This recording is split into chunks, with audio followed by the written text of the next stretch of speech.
Hi beautiful souls, witchy friends.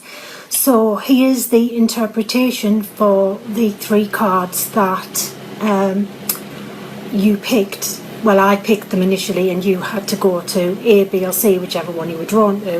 If you can hear a strange noise in the background, it is my heater because it is getting cold in here. And I don't like the cold.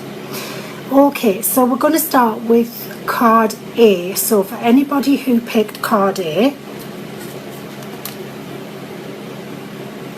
this is the Queen of Wands.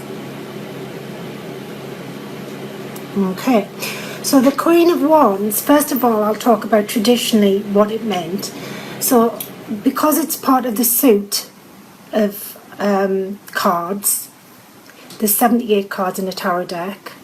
So the suits represent the minor arcana, and the page, knight, Queen and King represent people as well as situations and things. Hi Alison, hi Emma. Thanks Alison. I'm feeling loads better. My migraine's gone, by the way. So the Queen of Wands is about, historically, is actually about a person who is traditionally fairer head. So you will be looking at somebody with fair, blonde, auburn, or grey, white hair traditionally, and it also goes under the sign, the element of fire. So you could be looking at the, if you were looking at star signs, you'd be looking at those. So you'd be looking at, let me think, Aries, Leo, and it'll come to me. It's gone, but it'll come back. It will come back. Hi Roz, happy birthday.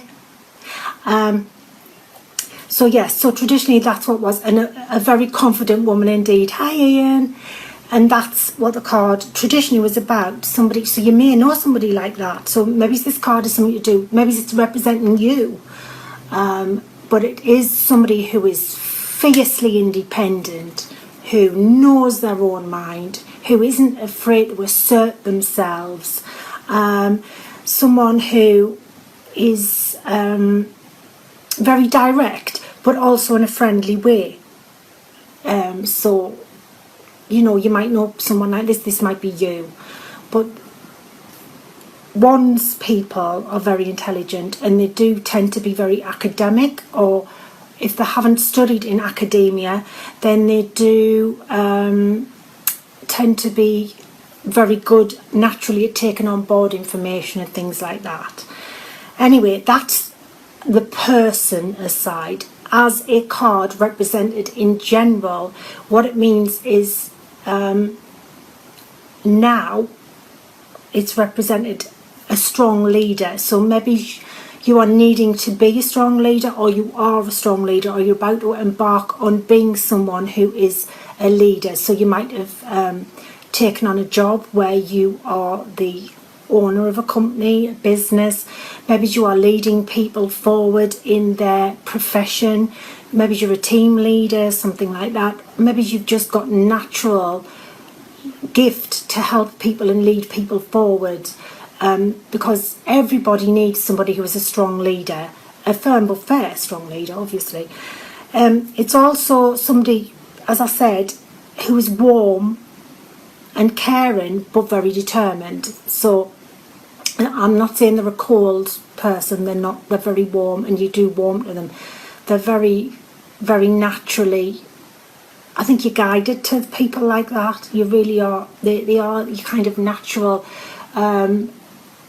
people who exude that confidence and warmth and understanding and listening skills. So that's another side. But this is also about you now being able to sustain your creative vision. It's about whatever your vision, your goal is, it's about knowing, because you can. If you've pulled the Queen of Wands, this means you can easily get on with it, get your blinkers on if you have to, and sustain what you need to, get on with the work, go with it until you get to the end result, the goal, whatever it is. It's also a card of optimism, so it is a time to be optimistic about things. It's about knowing that your glass is half full, not empty. It's about knowing that your confidence will take you forward and people will recognise that and see it and like it and know it. It's about using your vibrant energy to attract others to help you with your goal, but also to use them to get, I don't mean this in a bad way, to get what you want from your team of people.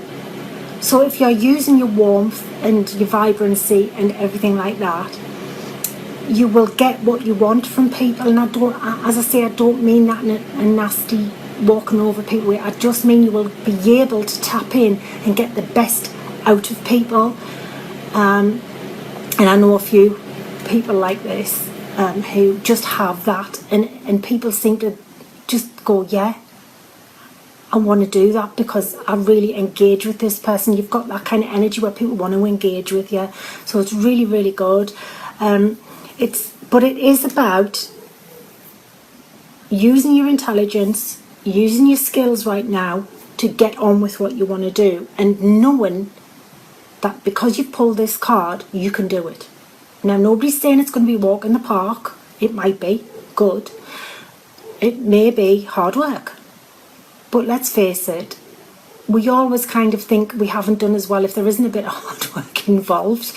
We always think that was a bit too easy. Can't be that good then. So, you know, don't be afraid of putting the hard work and effort in, because you're going to get what you want. So that, you know, it's a lovely, strong card. It's a very strong card in what you're going to achieve and move forward if you choose to carry the baton forward. So it's like, don't give up. It's you might not know you're nearly there. You know, say if you were digging a tunnel and somebody was coming from that end and you're coming from that end and you're just about to walk away and give up. But what you don't realise is there's only that much to chisel through or break through to get to the other side.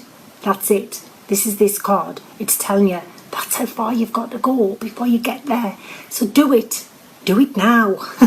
So I hope that card has made sense to all of you who picked card A. So that's fab. Use your masterful energy. Go for it. Right, okay. Card B for those lovely people who picked card B. This is the Ace of Cups. This is a lovely card, really is. Now the cups represent emotions and things like that. It's a water sign card. So again, Cancer, etc., things like that, and Pisces. And again, I can't remember what the third one is, but as I say, I don't do astrology really, so I'm not doing too bad there. Me, Alison. Right, okay. So the Cups card is about love and compassion, creativity, emotion, and things like that. Hi, Angela. And it's about you now being given a big opportunity, because this cup is an opportunity. It's like a big cup being given to you now, and it's overflowing. And it's overflowing in a positive way. It's overflowing with energy for you to move forward. Yes, it's an emotions card, but it's a positive emotions card. It's like, here you go. It's a new beginning. Here's some of what you want. This is a cup. Do you want to drink from it or not? So how much, you've got to ask yourself, do you want emotional fulfillment and happiness at this moment? Because if you do, I suggest you take this cup, because I'm telling you now, whoever picked this is getting a big opportunity coming their way, and it will be very fulfilling and rewarding, and it will give you great satisfaction and happiness. So I'm not going to say more fool you if you don't, but I just did. So there you go. I did actually say that. So why wouldn't you though? Why wouldn't you want to be happy? Why wouldn't you want why would you not take up an opportunity that's coming now, that's going to make you happy and fill you with positive vibes and lift your vibration up? Why wouldn't you do that? Wouldn't make sense to me. I'd be like, give us it here, I'll have the lot, mate. Bit like I am with Prosecco, but never mind, that's another thing.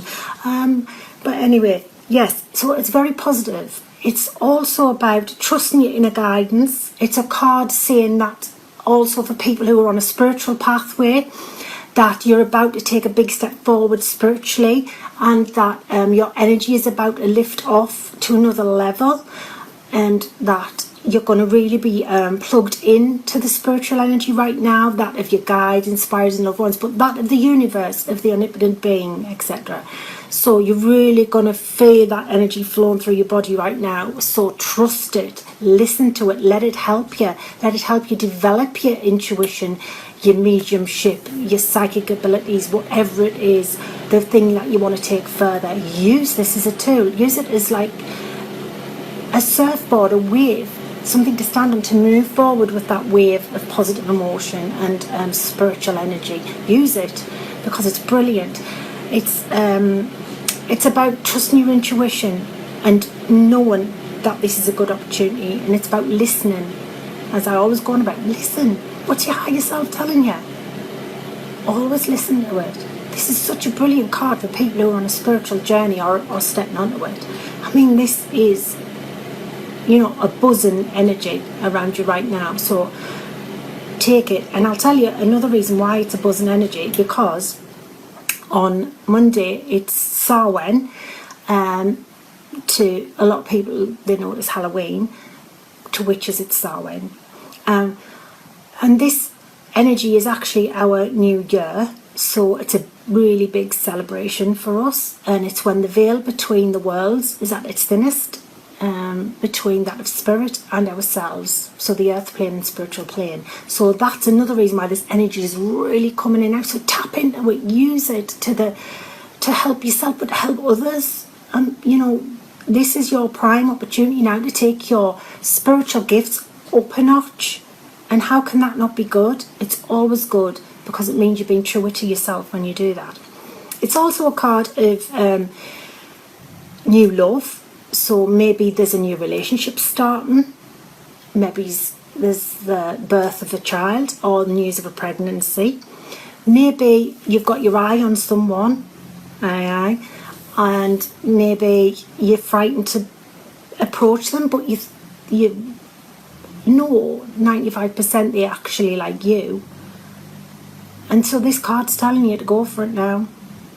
Get in there while that door's open. Take the opportunity, because this beckons a loving, happy relationship. So again, use your intuition, and if you know that that person does like you,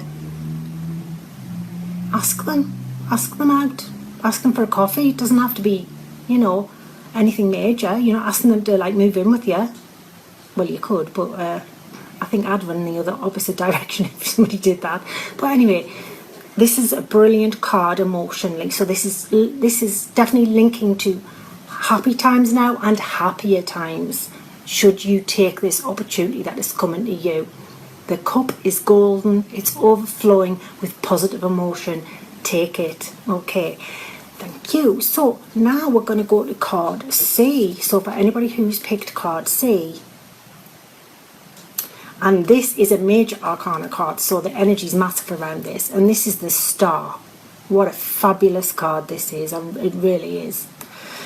So this card is about, again, it's in some ways it's about spirituality and growth and your destiny, and renewed energy. It's about your self-esteem, but it's very, hi Sharon, it's also about, if you have gotten, normally with this card, it means beforehand you have gone through a really tough, hard time, emotionally and physically and mentally.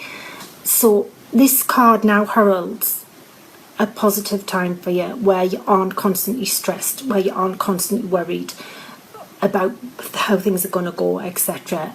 It's about leaving upset and sadness and traumatic memories and things behind. It's about knowing that that's behind you. You don't have to carry that forward. It's not necessary anymore. That is the past. Leave it behind. It's about understanding you have a positive future ahead of you, and it's all good. So that trauma, that upset, maybe it's how there's been bitterness before. I'm not saying coming from you, but maybe it's from other people or anything like that, or resentment. No, please know it's behind you now, and this is a very positive time. So it's a time of growth.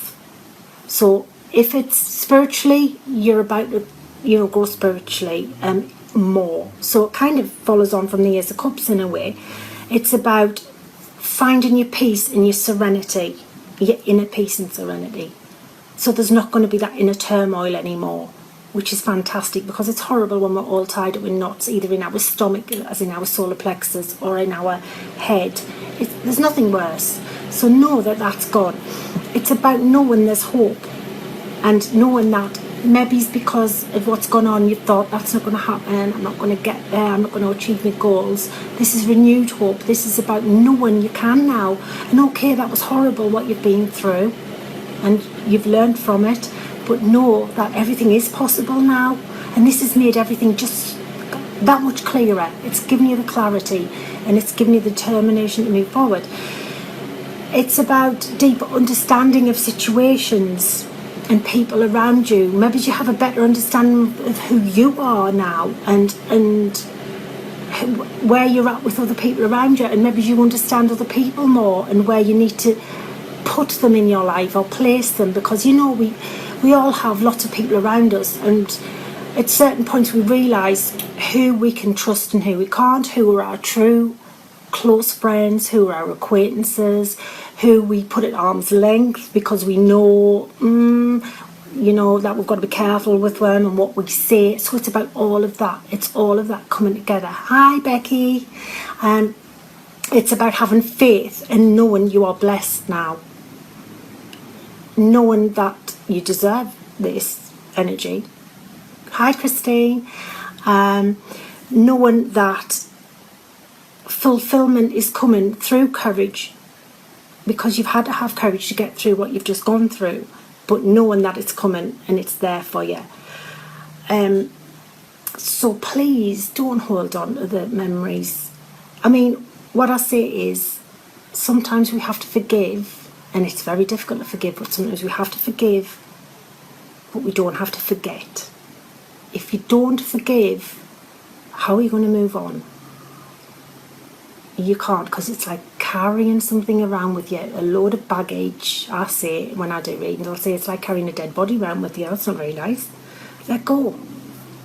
Don't forget, but forgive for yourself, not for anybody else, just for yourself. Forgive, because this card has got such a bright future for you all. It's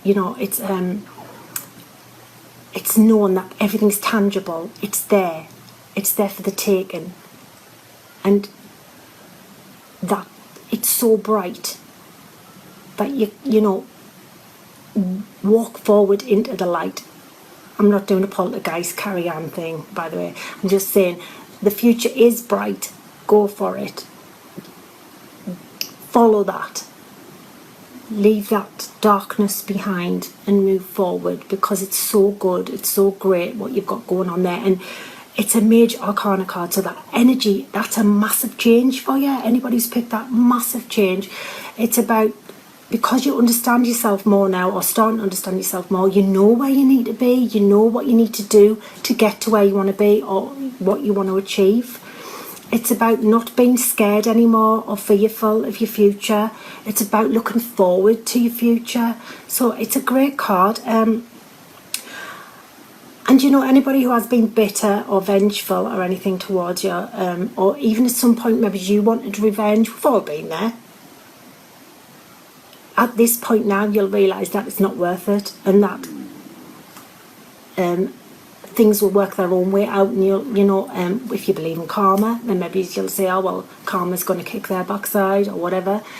Just know that the important thing is you're okay and your future is brilliant, and the things that you can attain are amazing, and the energy is coming forward to help you attain those.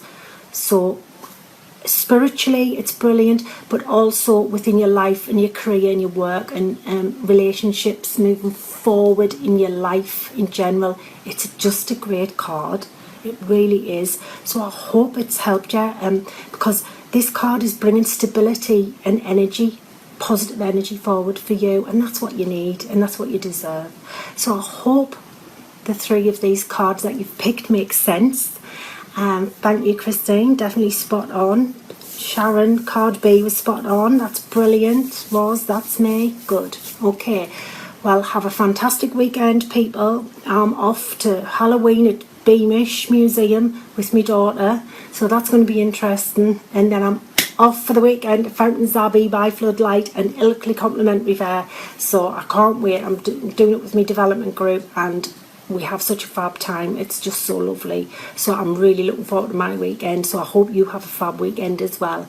So namaste, friends. Blessed be. See you Monday. Bye. Good evening, witchy friends and beautiful souls. Okay, so earlier, as usual, tends to be on a Friday, I post a picture of 3 tarot cards. And I've actually forgotten to put up that I'm going live now, so I do apologise, but it has been a very busy day. But anyway, back to the cards. So I asked you earlier to look at a picture I posted on my page, to look at tarot card A, B or C and see which one you were intuitively drawn to. So these are the cards in order. So the first card is card A, and this is the 6 of Wands. So the 6 of Wands is very much about victory and progress through your efforts, having the self-confidence to move forward. It's about public recognition. So if you've been working really hard of late to make headway in your career, in your studying, in your personal life, in your business venture, something like that, then certainly this card is telling you that if you haven't already had the success, you're going to have it. But not only that, having had the success and worked so hard and poured all your love and emotion and time into this project, you are going to get public recognition for it. So that's fantastic. Hi Sharon. So, card A is a very positive card. It's telling you success is there. People are even going to recognise how hard you've been working. They're going to say, well done you, wow, that's amazing, well done. And we don't often get that. You'll find that when we work hard, quite often if we're employed, I have to be honest, but then really when we are in our own businesses, quite often, you work really hard and you do extra shifts, and sometimes you just don't get the thank you or the recognition for it. This card is telling you you're going to. This card is telling you you might have been slaving away for ages, but the success is there. It's telling you that your dreams are coming to fruition, that all your energy hasn't been wasted. Hi Louise. And that, it's there. You're on that pivotal point of where you're stepping into your success, and people are going to see that. It's not going to be invisible, it's visible. It's also, but don't be afraid to celebrate your success. Now, I'm not saying Yeah, I don't know what I've got on my jumper. That's nothing, it's just a pattern. I'm thinking, hey, I've got a mark on my jumper, sorry. Easily distracted, it's that time of night. Anyway, what it's saying is, don't be afraid. If you are being successful, don't be afraid to celebrate that success. It doesn't mean you have to be like going around blowing your own trumpet and telling everybody how amazing you are. I'm not talking about that. I'm talking about letting people know you've achieved your dream, or got the job you wanted, or you've got onto the course you wanted. Maybe you've been saving up for something, a dream holiday, and you've managed to do it and you've booked it. Oh, thanks, Louise. And maybe you have just felt like emotionally you've moved forward in your life. Maybe you've had to go through a lot this year, and emotionally it's been very turmoil and choppy. Hi, Lynn. And so this is success and recognition in that you've overcome that, and that you are past that point, so you're now moving forward. Maybe that's the success and the recognition in your life, which is, you can't beat that. When you've had a bad time in your life, and maybe you've been upset, or somebody's upset you, there's been an upsetting situation, and it's really got to you, it does take time to heal and to realise the point of why it happened. And so this might be the recognition that you've moved past that point now, so it doesn't bother you. You're okay, you're on to your next page. Hi, Janine. So that's the good thing. Now, it's also about, from here, building up your business. It could be that you've got your seeds, you've planted them, you're watering them, you're nurturing them, and so the success is coming by looking after them, by making sure they get enough water, they get enough sun, they get that love. And it's the same for business, it's the same for relationships, anything. If you pour your love and intention into it, it will grow, and it will be a great thing. So that's what the Six of Wands is about. So don't be afraid to go for your dreams, because if you've picked this card, this means success is there for you, and people are going to recognise that, and recognise how good you are at what you do, or how far you've come, and they'll give you a pat on the back and say, well done you've been through a lot, but you've really come out the other side, and that's fabulous. So it's a great card. So that was A, which was the Six of Wands. Right, so now we're going to B, card B, which is the Four of Pentacles.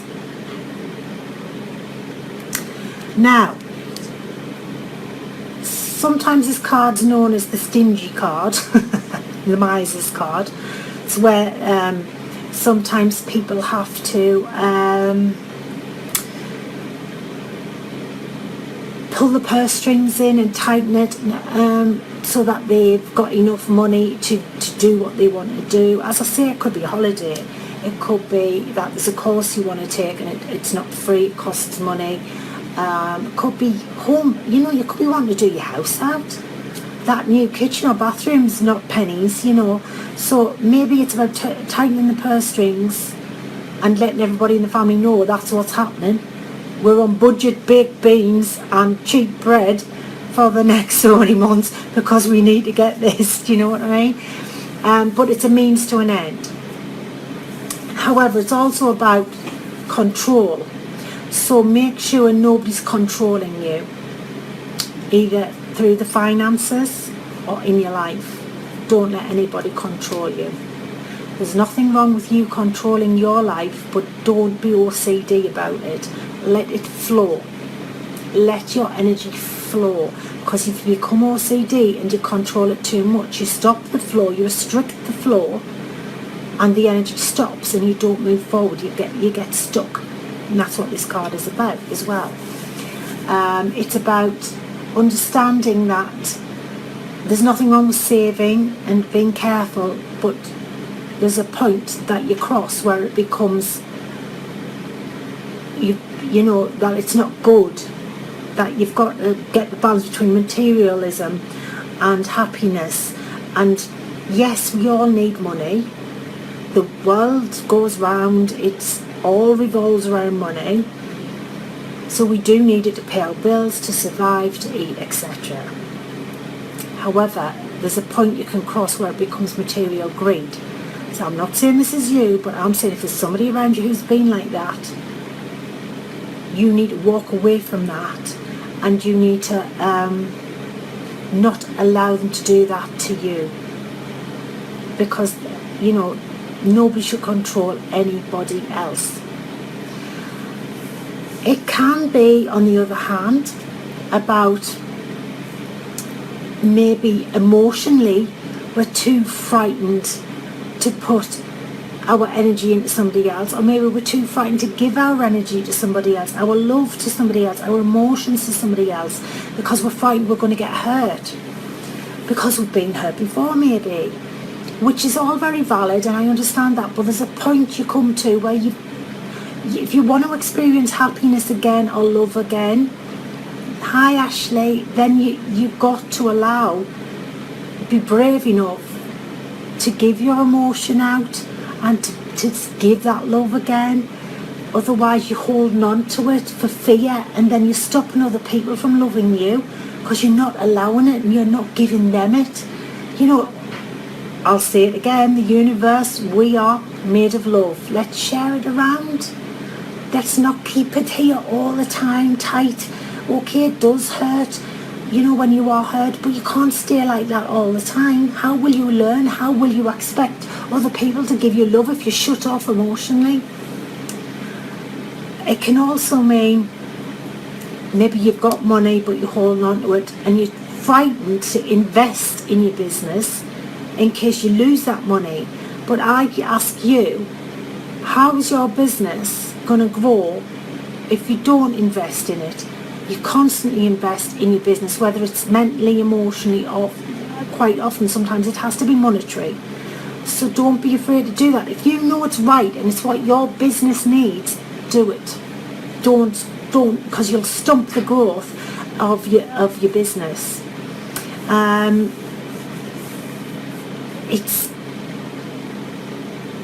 It's all about the balance. It's all about the balance. Don't fritter it, but don't hold on to it too much, because flow is about giving and receiving. So it's a continual flow of energy. And this card's, that's what it's telling you to do. I'm not saying blow all your money. I'm saying don't be afraid to invest it. Don't be afraid to invest your emotion if you know it's actually right. Because of past circumstances. Also, sometimes this can be a card of a very conservative person, somebody who's very set in their ways, who doesn't like the way things are now, who's very likes tradition and the old values, but perhaps that's holding them back in their life because they can't accept new ways of thinking,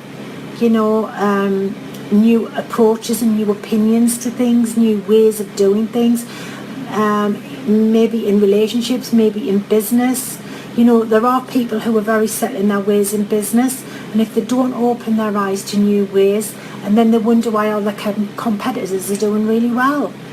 And I'm not saying you should look at your competitors and see what they're doing all the time, but what I'm saying is you don't want to be left behind because you're holding on to the old when you should be evolving and moving forward. So don't allow yourself to become stuck, because this card could become that, where you're stuck if you don't let it flow.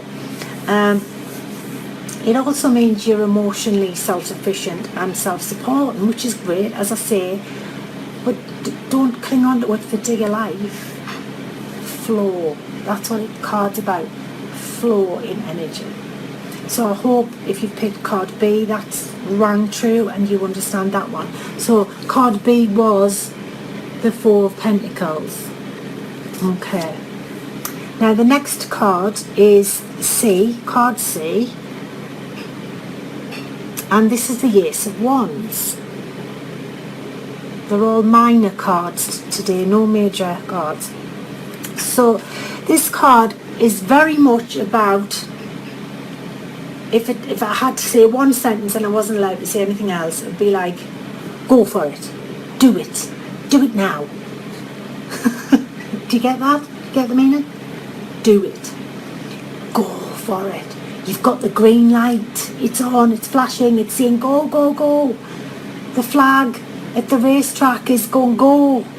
Now's the time. The energy's right. Do it. Move forward. It's about your inspiration and your creativity is so powerful at this moment and so there, right, that now's the time to step off that diving board and go for it. Go. Don't procrastinate. Don't just stay where you are, because you might miss this opportunity.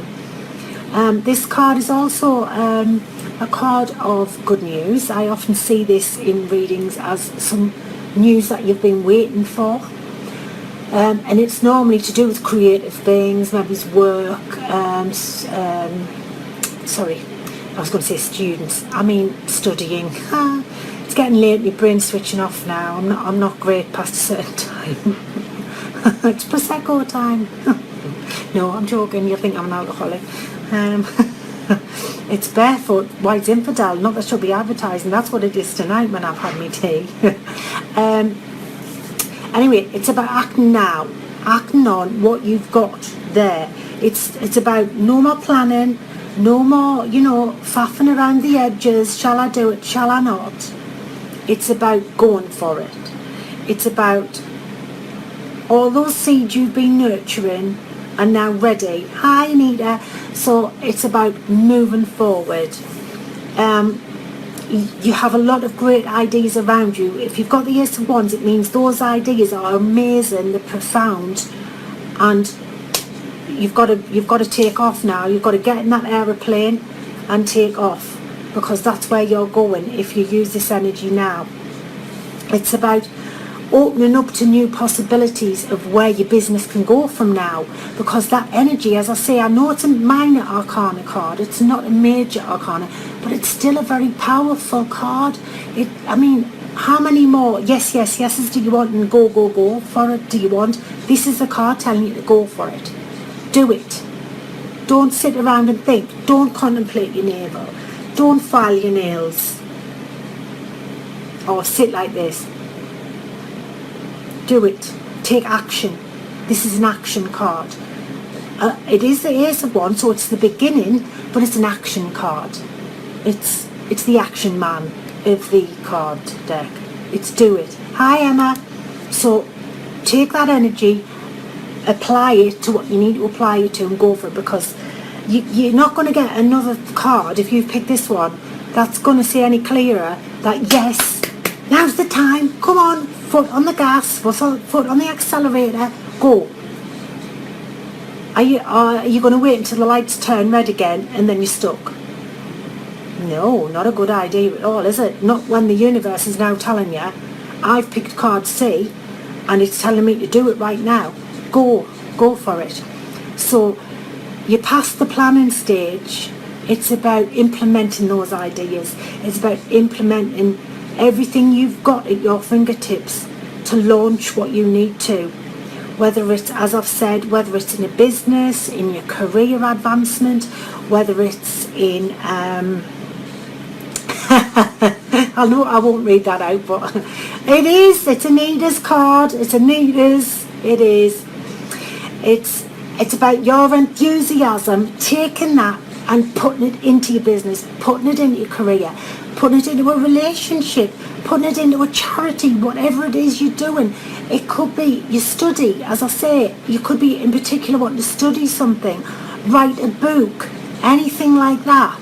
Put that enthusiasm, that energy, the focus, as I always say, spell work and manifestation is about focus. The more you focus on something and give it that love and that energy, so powerful you wouldn't believe, the more dynamic that is going to be. So it's not a time for sitting around on your backside, fannying around, okay? It's not. It's a time for action. What can I say about this card? The universe is offering you a great chance now. It's telling you the big yes. How many more things do you want me to say? You know, and if you don't, I will be honest, I think you're very foolish, because the time is now. It's not when this happens, oh well, when so and so does that. No, it's not. It's now. The time is now. Do it, or you will regret it, because you might have missed the boat. There's a lot of people do that. They sit and think too long on their bum goes numb. By the time they get up, chance is gone. Goodbye. It's gone. The boat has gone without you. You know, your ticket for your flight is out of date. Sorry, you didn't take it when you were meant to. Plain and simple. Do it. Take action and you won't regret it, because there's great things ahead for you if you've picked the Ace of Wands. As I say, it is the beginning, but you reap what you sow, so if you're putting all that effort in, there's great things ahead. I just love that card, I really do. It is a breakthrough card. It's that breakthrough, that punch through the wall that you've needed. And you know what? That wall wasn't brick anyway, that was just your fear. That's all that was, your fear. There wasn't really a brick wall there, it was fear. And once you punch through that with that breakthrough, that inspiration and your goals, you're well on your way. And before you know it, whatever it was you put your energy into, business, career, you know, goals at home, doing things at home, study, relationships, you'll be there. You'll have something in front of you you can see, that you can say, I did this because I did it when I knew the sign was right. I didn't wait, I did it. I'm going to leave you with that because I think that's brilliant. So I'm so pleased for whoever's picked the Ace of Wands.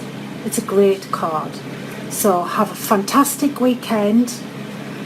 I hope you're doing lots of lovely, exciting things, or even if you're just chilling or relaxing. Mind you, if you've got the Ace of Wands, you're not allowed. You've got to go and get on with it. Get that I don't literally mean drink rocket fuel. That is not allowed. You can have some wine, little bit of cider, you know, cup of tea, coffee if you're being sensible, herbal tea if you're being very sensible, water if you're being even more sensible. But other than that, no, you've got to get on with it if you've got the Ace of Wands, sorry. I'm not allowing you to have a chilled weekend.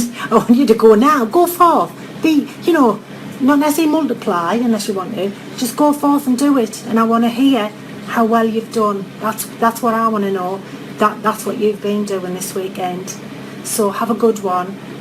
Namaste, friends. Blessed be. See you on Monday. Bye. Good morning, witchy friends and beautiful souls. Please excuse me if my voice goes, because I've got a very sore throat, not feeling amazing. So, so understand if my voice does go. Okay, so I'm going to talk today. Obviously, I'm going to give you a tarot card of the day, but then at the end, I'm going to talk a little bit. I'm not going to bore you, but I'm going to talk a little bit about the supermoon that's happening tonight and what its energies mean for us all. Okay, so the card that's come out today for everyone is the Major Arcana card, the Hanged one. Hi, Gemma. So the Hanged one is very much about suspension, restriction, feeling stuck. Hi, Joanne. And sometimes having to make sacrifices for the betterment of yourself or other things. I'm not talking about animal sacrifice or human sacrifice. I'm talking about making sacrifices in your life. So it's sometimes about reaching a point in your life where you have to stop and bring everything to a standstill, because decisions need to be made. And although you might think, oh, but it's really important to keep moving, or I'm in a hurry with things, this card, because it's a major arcana card, so the energy is very strong, is saying to you, no, stop, put your tools down, think carefully where you need to be going. You need to be analysing everything and looking at everything and seeing how you can move forward. It's a card of maybe realising you need to let go. There's certain things now that you need to let go of because they're holding you back. It could be a way of work practice. Hi, Kathy. It could be the way you're practicing in a way that you've always practiced, but it's becoming maybe wearing on you, your soul, or it could be not quite working or hitting the mark anymore. So the Hanged Man card is saying, stop. Let's have a look at this. Is this working now? Is your business, is your career, etc. working in the way it should be? Is it, functioning at 100%, or do you need to make the decision to let go of certain things? Or people even. It could be pertaining to relationships. Maybe there's a relationship not working for you anymore, whether it be a friendship or a marriage or something like that. Maybe you feel stuck in that relationship. Maybe you feel like you're not getting anywhere and you're just like a wheel stuck in the mud going round and round and round and not gaining any momentum. So this is a card of saying, look, let's stop. Let's pause for a moment. And then let's have a look and see where we can alter and change things and leave certain things behind so that we can make this better. Maybe it's about, if it's a relationship, maybe it's about letting that person go because you're not doing them a favour, you're not doing yourself a favour. So it's about being happy and recognising your happiness. I am allowed to be happy. That's why I'm here, to find my bliss and be happy. And if a relationship is no longer serving its purpose, and I don't mean that in a very horrible way, I mean what relationships are about in a whole.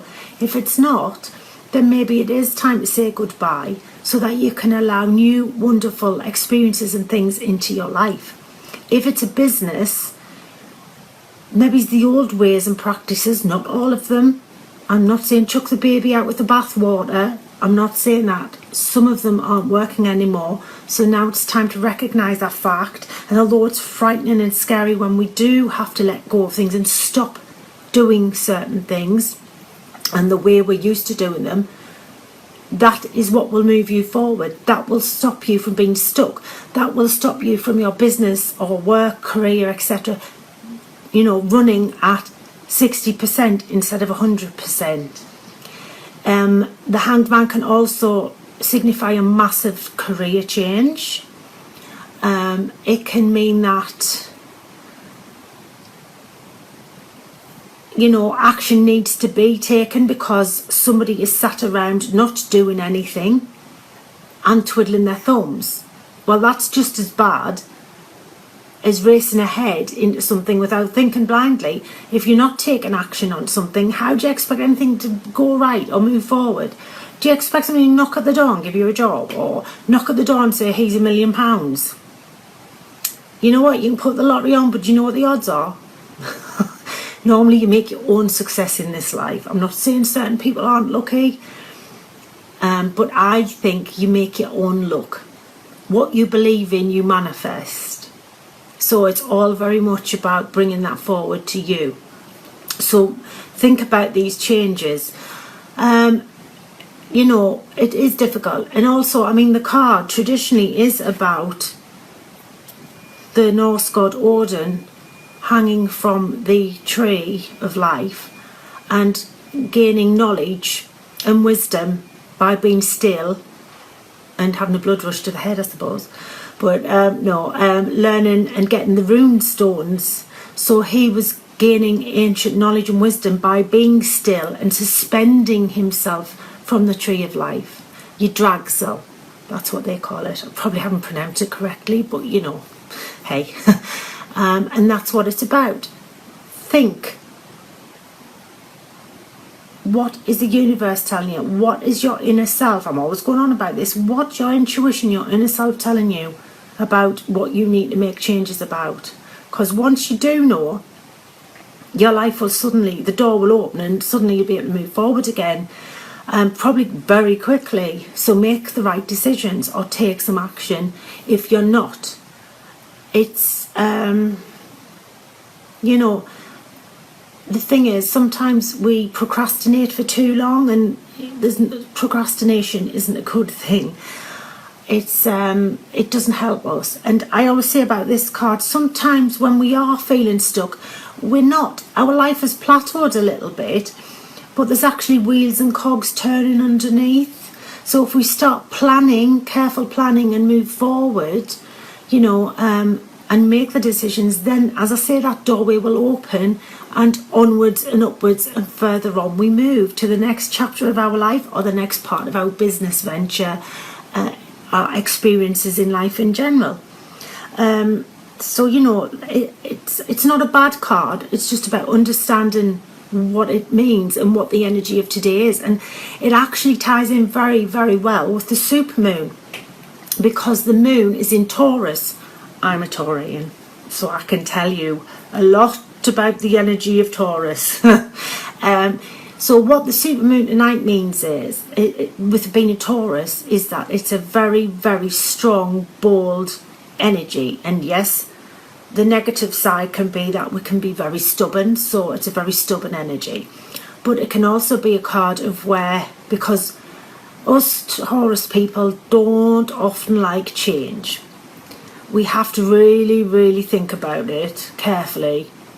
We don't jump into anything normally. We're depending on what ascendants and everything you've got at rising, etc., and things like that. I'm not an astrologer, but obviously if you've got some particular ones, then you might not, you know, be like that. But anyway, the Taurus energy is about thinking carefully. So it ties in with the Hanged Man. Stop, sit. If you're a Taurian, you'd be sat on the settee eating, oh, something nice with a nice cup of tea or something. Because we do like our food.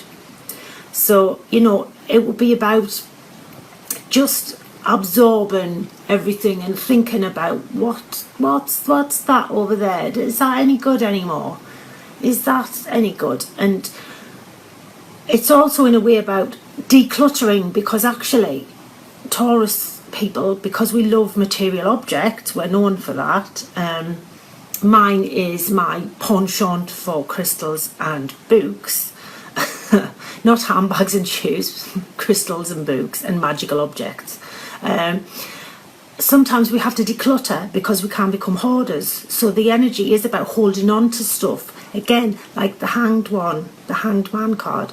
So it's about decluttering to allow new energy in, because when you make a space in your life, the universe can't allow a nothingness, so it fills it with something new. And this is what we want, something new coming in. And with it being a full moon, supermoon, the energy is massive. So it's really a time now to make those decisions, to know where you're going with that. Tonight, maybe write down your plan and what you want to do. Hi, Jen, and go and burn it in front of the full moon and let the ash disperse in affirmation. Go and do that. You know, go and do a little ritual honouring the goddess of the full moon. Maybe it's Celeste you like, or Diana. Or with it being a Taurian full moon, you could say Venus or Aphrodite. So, you know, there's that kind of aspect to it. You could even get away with a love spell today, actually, because it's a Taurian full moon, super moon. So that would be one heck of a powerful love spell today. So if you're going to do it, make sure you do it properly. Never name anybody, though. Never name names in a love spell. Don't force anybody's will. Not good. Not good magic. Not good karma, if you want to call it that. So yeah, so it's a very, very strong energy, but it's definitely about, oh, good, Jen, good. It's definitely about, manifesting. The Taurian moon is about manifesting money, to be honest with you, as well, and material objects, but not being greedy, just, manifesting what we deserve, as in to how much hard work we've put in. So this energy tonight is really good for that. So if you are wanting that, as I say, there's love spells, there's money spells. Be careful what you ask for. The age-old one of, you could ask for hundreds of thousands of pounds. If you haven't got an outlet for it, your house could burn down and you could get the insurance. So always make sure you've got an outlet. If you're going to ask for lots and lots of money, make sure you put the lottery on, the health lottery, you've got premium bonds or some other outlet, because you do not want your house burning down. And can you imagine if there's people in it and they don't get out? That's why you should always think carefully about what you do. And always put the end of your spell, so mote it be and it harm none. I know I'm rambling a bit, but I'm just wanting you to know that. So tonight, let's not procrastinate. Let's really use this energy to manifest what we want in a positive way. It will be beautiful, and Taurians love beauty, beautiful objects, beautiful things around us. So Mother Nature, the beauty of the moon. Thank the goddess, thank her for a positive energy. Really thank her, and you will feel her presence and her energy. After you don't have to do anything, but if you've done a little ritual or you've asked for something in the goddess's name and everything, thank her. Leave a bit of wine outside, or a bit of milk, honey, something like that, to thank her. It's the least you can do. But also, it's a great time because we're going to go into a waning moon in the next couple of days. It's a great time to get everything needed finished, done and tied up and sorted. That's what this moon is about. So make those decisions, because we're going into a banishing moon next. The energy of the moon wanes. Let's do that. Let's make the decisions. Let's tie up the loose ends and let's move forward. But harness the moon's energy, because it's going to be one powerful moon tonight. And the energy, I can feel it already. It is bouncing, that energy. So, make the most of it. I'm going to. Although I'm not feeling brilliant, I'll certainly, be making a little offering and saying something to the goddess. Because why wouldn't I? I am a witch. But anyway, so the moon is a great thing tonight. As they said, I think they said the last one was in 1948. So I can't remember how long it's going to be till we see another super moon like this.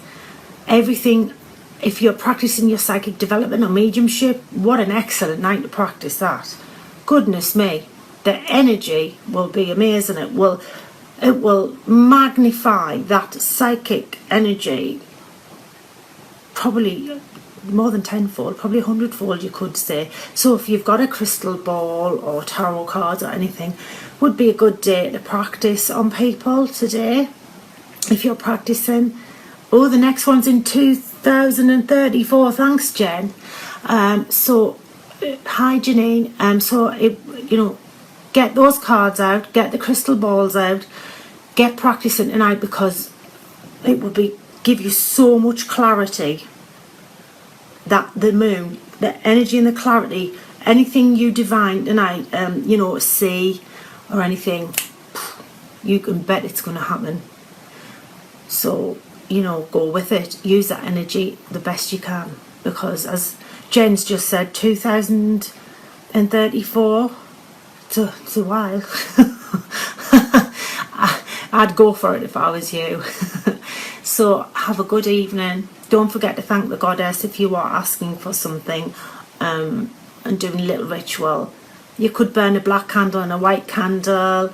You could, you could write something that you want and put it under one of the candles, under the candle stand, and then tomorrow, or when the candle's burnt down, because we should always keep an eye on lit candles, hi Linda, we could then go and put it in Mother Earth, roll it away from yourself, the piece of paper, put it in Mother Earth, or as I've said, burn it as an affirmation.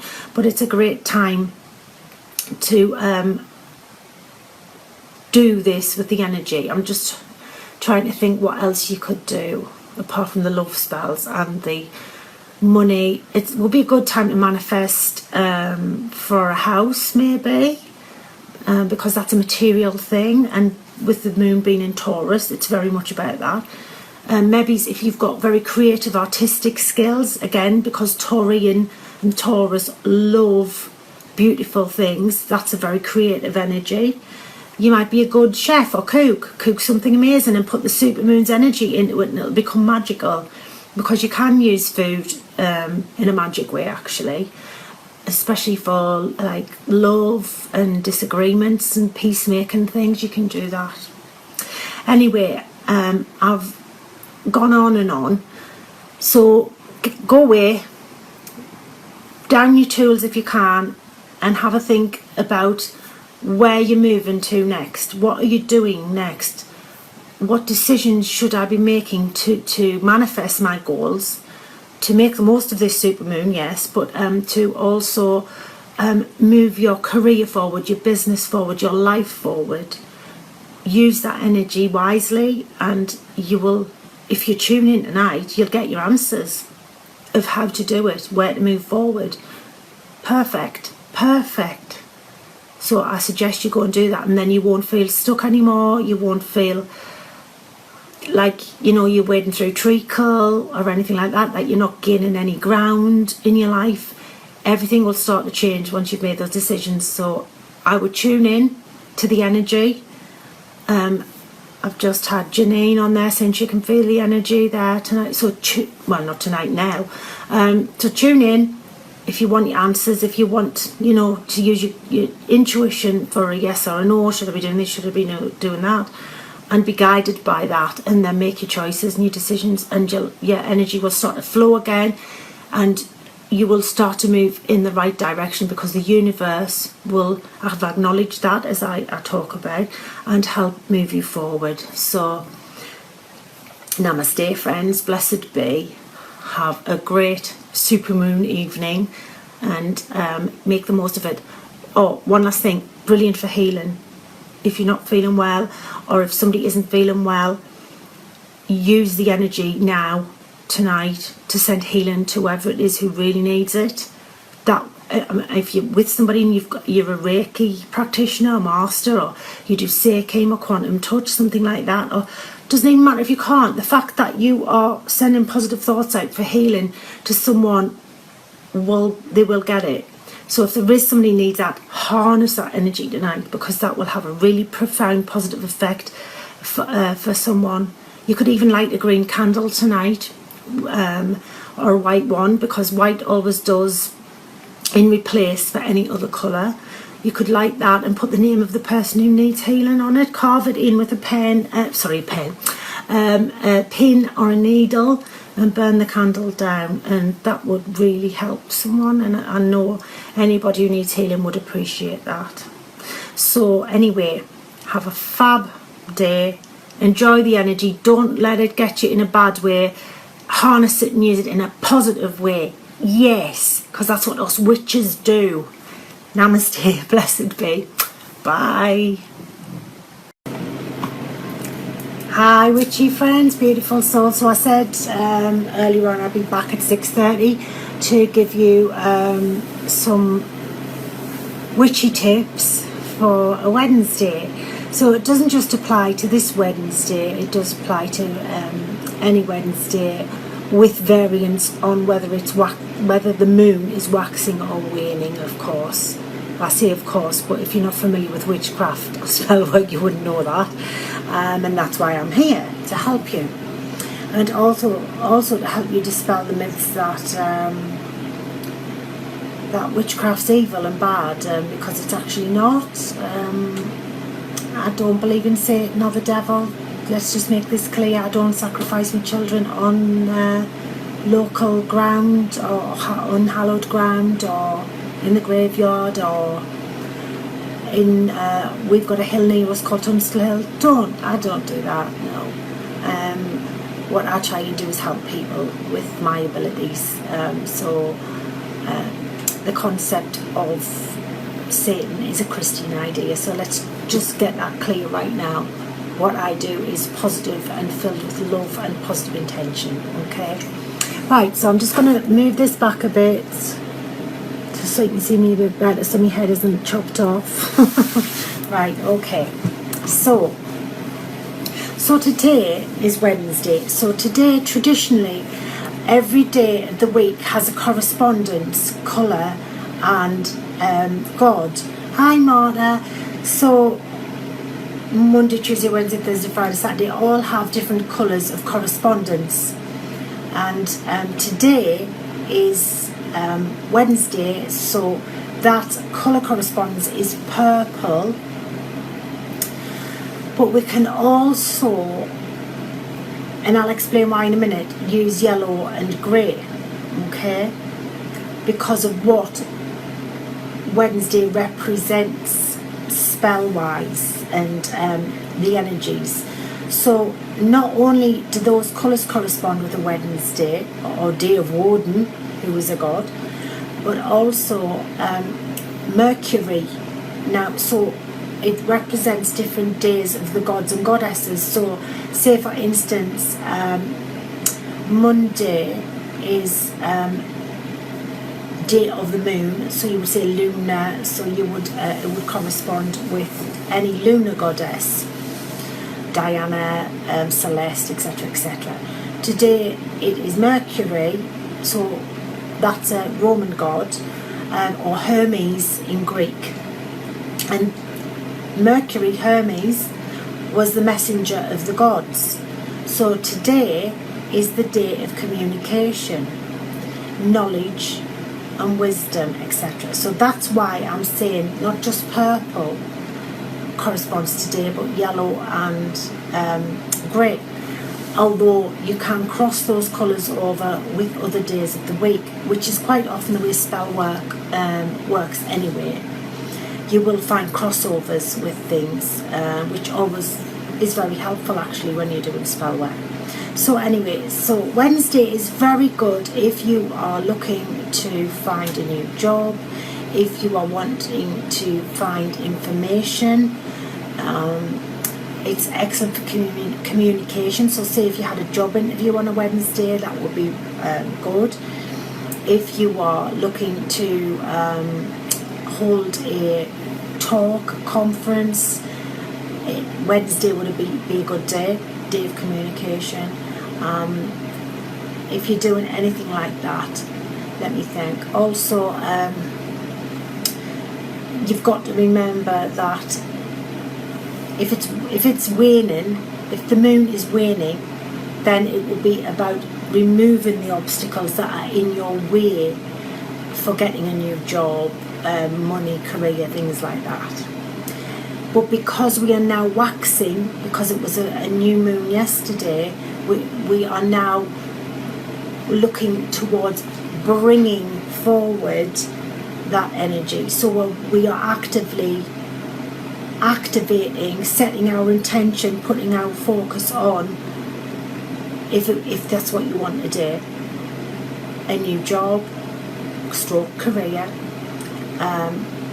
which would bring in turn money. But there are other days of the week correspondence wise to bring in money, Friday, etc. Also communication, as I've said, if there's been an argument in the family or you're not communicating well with your boss at the minute, there's some miscommunication, today will be the day to put that communication right. Maybe you've been wanting to say something to someone and you feel you haven't been able to say what you wanted to say. So today would be a good day to get that out there, because the communication will be clear. Likewise, any emails that you need to send, things like that. Clear communication between solicitors if you're buying properties, houses, etc. All very good. If you are studying, this would be a really good day to find that knowledge to help give you that edge in your dissertation, your research, etc. Because you can cast spells to bring forward hidden knowledge. So it's also good if you feel somebody's been lying to you, sadly, and you want to know the truth. You could cast a spell to bring forward the truth, so the veil would slip, so you would see the truth. So that's what Wednesday's energy is good for. So hi Emma. So quite simply, you could use, because I'm trying to give you the simplest, easiest ways of doing this rather than complex, you could have a purple candle. So this is a purple spell candle, and as you can see, it's tiny. That only burns for about 45 minutes. And that is pure beeswax. You can get them, make sure the colour's right the way through though. You want a pure colour candle. You don't want one with just the colour on the outside. That's not really suitable for spell work unless you are desperate to do something. You really need to get it done and that's all you've got to hand. And I also want to just point out, you shouldn't use candles that have already been used. You need fresh candles really. So you see this white one, smooth, but it's pure. It's a pure candle all the way through. And as I was talking about yellow, you could use yellow today. So depending on what you want it for, say let's say it's a new job, new career opportunities. So what you would do, I know it's more difficult if it's pure, because this is beeswax. It has got sort of the honeycomb effect in it, so it would be more difficult to do. But if it was like this, it'd be easier. So, and this is going to burn for about 2 hours, this one. So you would imagine this is purple or yellow. You would carve down new job or career change with a needle or a pen. Okay, and I would also suggest, if you're really needing one desperately, I'd put a time limit on it. I'd try, if you're desperate, I would try 28 days, but realistically I'd probably try and give yourself 2 or 3 months to change jobs.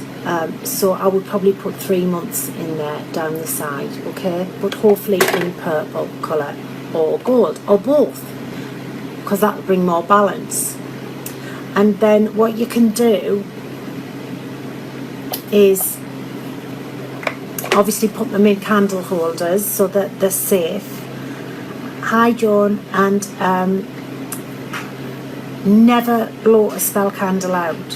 When you've lit a candle, it's got a set purpose. It has to burn right the way down or until it goes out. Never blow it out, otherwise you're blowing the spell away. If you have to leave the house and you have to leave the candle, which is not ideal, use a candle snuffer or something to snuff the candle out. Don't blow it out. You've just ruined your spell.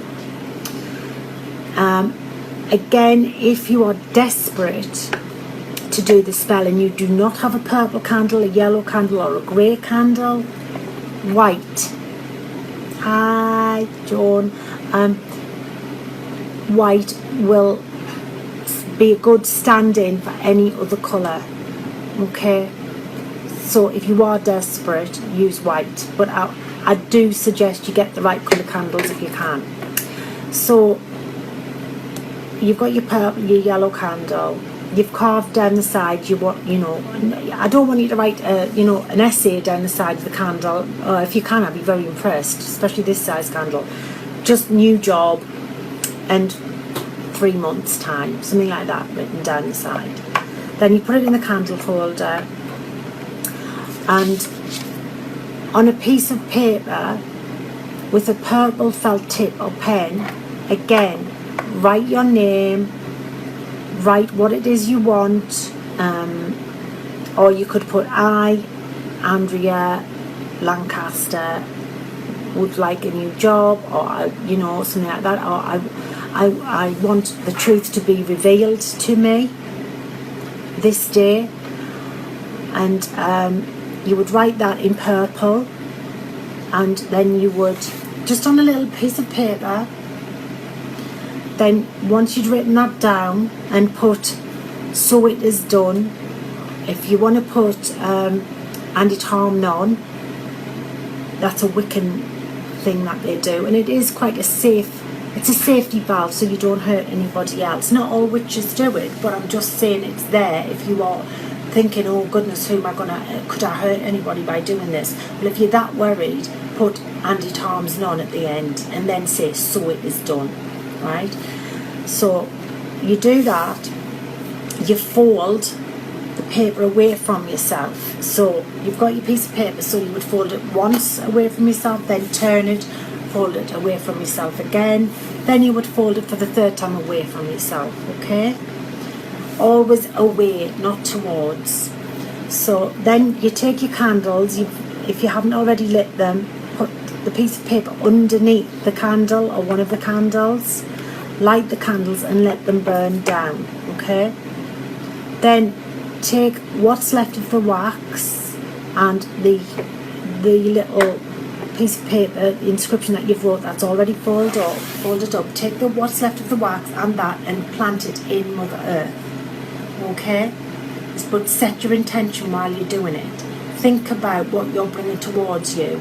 Think about this new job, and when you're writing down that this is what you want, you really, I would think, need to write down on a separate piece of paper in purple, which you don't have to, but this is, you know, if you want to be particular about what you want to know what field of expertise it is, how much roughly your pay would be. Don't be unrealistic about this, because if you have no qualifications and you're going for this would mean doorways might open up for you to study in this area, but it doesn't mean you're going to get a job with no qualifications to it. It's just the universe opening ways of you getting it. If you have got the qualifications, then good, then that's a possibility.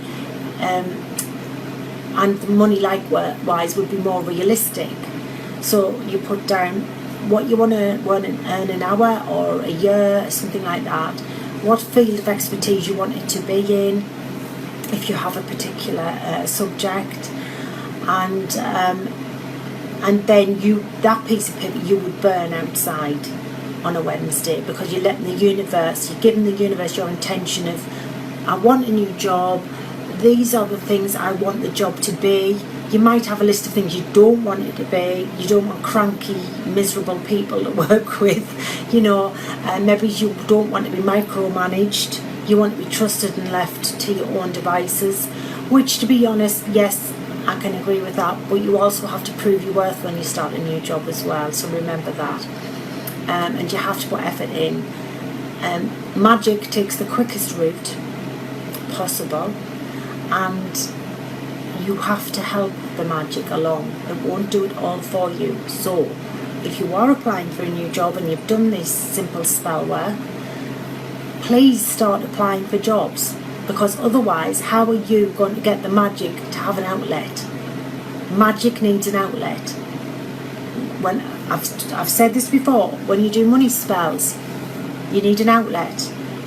You need to be putting the lottery on, I don't know, other ways, the health lottery, there's many different, postcode lottery, goodness me, there's lots of different things. You need to be working in a job where there can be more work coming in for you, where the potential for more work or bonuses coming in. Because if you don't, what could happen is, you could, if it's a certain amount and your car's worth that amount, your car might get written off and you get that money back. If it's a big amount, your house might burn down, you get the insurance. But as I say, who would be in that house at that time? Who would be in that car? You've got to be very careful with this stuff. So be careful what you ask for. Set your intention carefully. I'm not saying it's bad, I'm just saying be careful. It's the same with manifesting, because manifesting is spell work. So always think carefully. Don't just be gung-ho about things. You must have an outlet for the spell work. If you are working damn hard in your life and you are looking for a new career, and you're showing the universe how hard you're working, and you're starting to apply for new jobs, the universe will bring you some interviews, some new openings. If you're working damn hard and you've cast a money spell, not today of course, but you could, but there's better days. The universe will recognise that and bring you more clients, more work, or maybe it's a promotion to bring you the more money, to bring that bigger bonus in. It will work, but please have the outlet ready. Don't think of that as an afterthought. Have the outlet there ready, or waiting for the magic to take the quickest course. You don't want anything misconstrued or skewed because you haven't done it properly, okay? So it's quite simple. Candle magic isn't difficult, but you do have to concentrate. Where your attention goes is where the energy flows, and that's very true.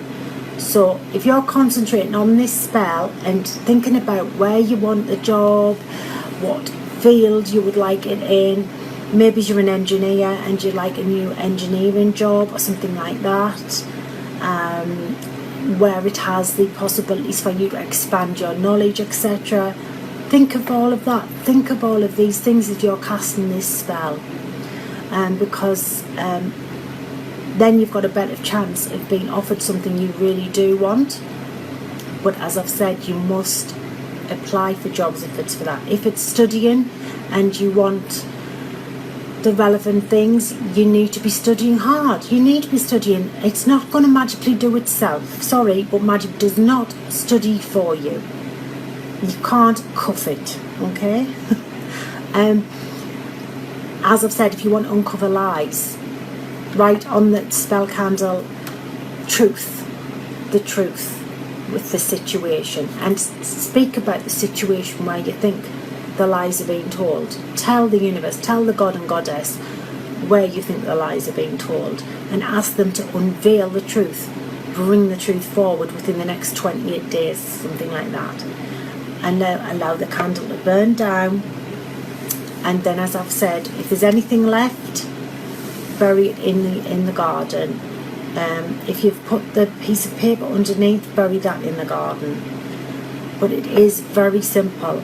You can also anoint your candles with frankincense and patchouli. Now, this one's frankincense. You can't smell it, but it's lovely.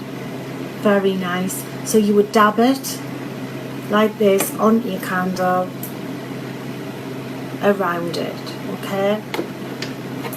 You could use frankincense or patchouli, or you could use both. And I'm going to use both because I love both smells. And patchouli just reminds me of hippies, and I used to wear it. It smells of the earth. Love it. Wish you had smell-o-vision. So there's the patchouli. It's also good for sexual attraction, patchouli, but that's another day of the week spell. Right, so if we're looking for truth and communication, we're putting this on as well, and we're burning it down. So we've anointed the candles, and you would do the same with the yellow candle. If you haven't got purple or yellow, you would use white, okay? Don't forget to write down what the spell is. So career, new job, career change, success in studying, things like that, hidden knowledge, truth, etc. Don't forget a needle or a pen, carve it down, okay? And then, as I've said, the number of days, like if it's a career, 3 months. If it's the truth, you could maybe put 7 days, because you want the truth like now, if you know what I mean. So it depends on what it is. It could be exam success because you're studying, you're working hard. It could be, as I've said, you've done your spell a few weeks ago to bring a new job in. You've got some interviews. So it could be that you're successful in communication on the day, so you answer all the questions put to you by your potential new boss, that you'll answer them well. So that's what this spell work is good for on a Wednesday. Every day has a good thing, but it is very good for revealing information on a Wednesday. So maybe you're a bit stuck in your work and your business and you're wondering how to move forward. You could do a quick spell with the candles and with the god Mercury, Hermes, etc., to bring forward new information to help put into your business to move forward. Because if you're a bit stuck with it, what new stuff can I write, what new stuff can I blog about, etc., something like that, if you do that, it'll come. It will come. It will help you. So there's many different ways you can use Wednesday, the context of what Wednesday is about, to help your business, to help your life. As I've said, you don't have to be a witch to do spell work. I run loads of workshops where I get loads of women who don't want to be witches. Well, a lot do, because they've always been interested, but there's a lot just wanted to enhance their everyday life. And believe me, if you believe in what you're doing, it will work. Spells are very powerful, so set your intention and do it. And it doesn't take that long. I mean, this candle, writing down the side what what the spell's about, anointing it, maybe putting something on a piece of paper, folding it 3 times, stand it underneath, waiting 45 minutes till the candle burns, then bury it in the garden. That's not difficult. Like concentrating on it, not for 45 minutes by the way, but concentrating while you're doing it. You might find a bit taxing, but you'll get used to it. But it's not really. I bet you can concentrate on ordering a new dress online, or a pair of shoes, or maybe, I don't know, if it's a man, concentrating on Boom Beach or something like that, a game. But you can put your concentration into that, or something, or Facebook, scrolling through Facebook, you can put your attention on that easy enough. So why not try it on some spell work and see how good the results can be. So anyway, that's my witchy tips for Wednesday. There's a lot more spells out there that you can do on a Wednesday, but I'm just giving you the simple, easy, quick ways of doing it rather than the more complex ways. Because if you're not au fait with witchcraft, then it would bamboozle you. It would blow your mind, some of the stuff we can do. So this is for people who, with a pure heart and good intentions, just want to help themselves or their loved ones. That's what these witchy tips are for. So I hope it's helped. And I know some of you are already witches, so you already know it. But thank you for tuning in anyway, because it's lovely to see you there supporting me, and I support you with my energy and love to you all. It's really nice to have you on board, all of yous. And so have a good evening.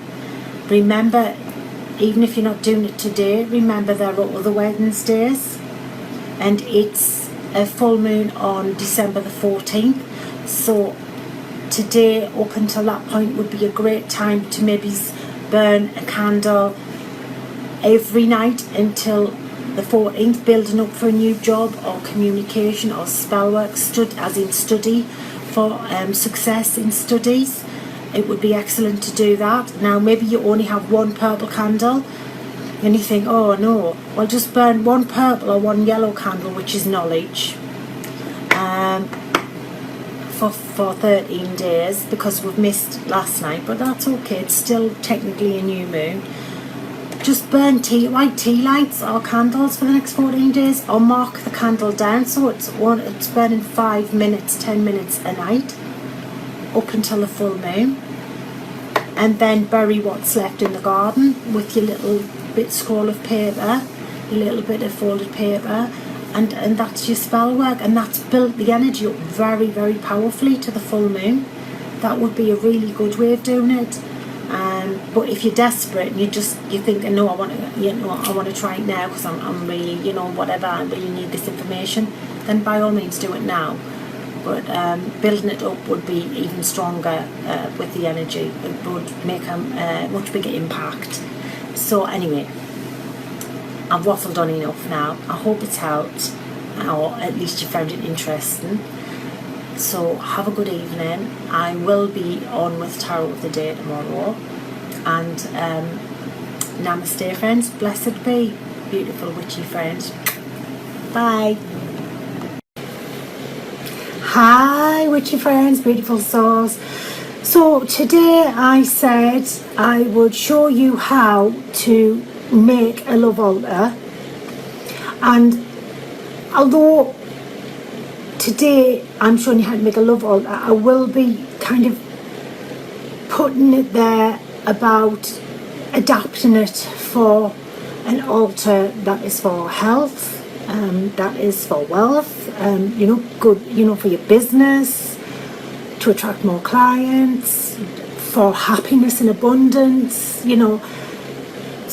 fertility, something like that. So I will be kind of trying to drop in bits about how you can adapt it to what you want it for, if it isn't actually for love. So do bear with me if I chop and change a little bit. I don't mean to, but there you go. If you can hear a strange noise in the background, it's the heater, as my therapy room is a little chilly now at this time. So anyway, right, so I'm just going to check my phones on silent because don't want any interruptions. Try and move my keyboard out of the way. It's all go. Right, okay, because I've got so much to show you. I'm trying to get it all in. Right, okay. So, a love altar. First of all, whether it's a love altar, a business altar, health altar, fertility altar, you have to set the intention. You have to set your intention and be in that space, be in that energy. Step into that energy, otherwise there's no point, because you've got to be there with it. If you're not living it, forget it. I'm not saying it wouldn't happen, but you're not putting that energy into it. And this is about you using the energy, your energy, to manifest what you want. So be with it, okay? Hi Gemma, hi Anna. Right, so first of all, when you've decided, you've set your intent, that's what you're going to do, we have to, for a love altar, obviously it's the full moon now, so that's an excellent time to set it up. And it's an excellent time for any of the altars to be set up for whatever it's for, whatever genre we'll say that it's for, on a full moon or a new moon. So you need to think about that. Perhaps setting it up in mid-flow of the moon phases isn't so great. It's not that it won't work. Hi Beverly. It's just that the strength won't be there. It's like building blocks, building the process up. Okay? So, after you've set your intent, and it's a full moon or a new moon, wherever your starting point is, you then need to find the space that is best in your house. So we're going to go through a few of these things, right? Some people say you go to your front door, you shut it behind you, so you turn your back on your front door, you've got your back to your front door, and you go to the furthest point in your house this way, okay? That's what some people say. Now, I've tried it both ways, and I prefer it this other way, so just see what you think. Go with what you feel. If you feel, yeah, that sounds right to me, that's great. If it doesn't, go with what you feel. Now, the traditional sort of feng shui way, talking gobbledygook already, I'm only 5 minutes in, is to go to the southwest corner, the most southwest corner of your house. And some say near the front door actually, but if your front door isn't near the southwest, how are you going to do that? So just forget that bit, concentrate on the southwest, the most southwesterly corner you can find. And clear a space. So it could be on a windowsill if you're short of space, it could be a table, anything, a shelf, whatever. Maybe you don't want people to know what it is, so maybe the higher up it is, the better it is. I don't know, it's up to you. If you can, I don't know how you're going to hide it. You don't have to tell people what it is, or maybe you're not bothered, you can. But anyway, remember, this isn't just for love. So then once you've decided on that and you've found where your southwest corner is, you then have to gather your ingredients. No, we're not baking a cake, although you can do love spells in cakes and things like that, and different spells, but that's another video for another time. Anyway, so you gather your stuff. So you would set it up with stuff like a pink cloth, not a tablecloth, because if your area isn't very big, then that's no good. Then, hi Tanya, hi Teresa. So you set it up with, say, a pink cloth, a red cloth, but as I say, if your area is limited, forget that, don't worry about that. We're just trying to make this area as special as possible in the most southwest corner, okay? But this is for love. If it was for business, as I said, I'll chop and change, so I'm trying to fit everybody into it. If it's for business, it's the northeast. Like if it's for wealth, it's the northeast. If it's prosperity, it's the northeast. And I'll tell you why. Because the north is for material, solid things, and east is communication. So it's bringing the two together. Okay? So southwest for love and happiness. And let me think, where would you want, if it's for health? If you want, I would say probably southwest as well, because you're sending your love and you're wanting somebody to be well. So I'll probably go with the southwest as well, actually. But for material things, like even maybe you want a new home. You know, the altar goes in the northeast corner. So that's the fundamental differences, okay? So then, back to the love altar bit. Then we start looking at what we're going to put on the altar. So, such things as rose quartz. That's a sphere, rose quartz sphere. Raw, unpolished rose quartz. You can get it in points, tumble stones, more rose quartz. I've got a giant piece of rose quartz over there. I'll just go and get it so you can see. You can go mad, you can go crazy. There, if you really want a giant piece, you want to attract love, you could have a giant piece of rose quartz if you wanted to go mental. It's up to you. Anyway, then you decide on, now when you've got your rose quartz, so we're going to organise it in a nice pattern. So I'll be doing that in a minute, but at the minute it's all chaos because I'm trying to show you all the things you would want to put on perhaps. Selenite as well. These are little selenite sticks. Some people call them rhubarb sticks when they're longer. So you could make a crystal grid with them. Gemma Hills did one just last night due to the video I had on. So this all connects. This boosts the energy of any other crystal you have when it's next to it. Okay, so we're gathering all of that. We're gathering pink candles, red candles, and if you're really serious and you want marriage, green candles as well. Now, when you have these, you would have pairs. So you would have maybe it's two pink, or maybe you would have red and pink, but it's pairs. Or two green, two pink, and two red if you're going all out. These are spell candles. They're called spell candles because of their little ditty size. That, as I've said before, they burn about an hour and a half to 2 hours and a quarter.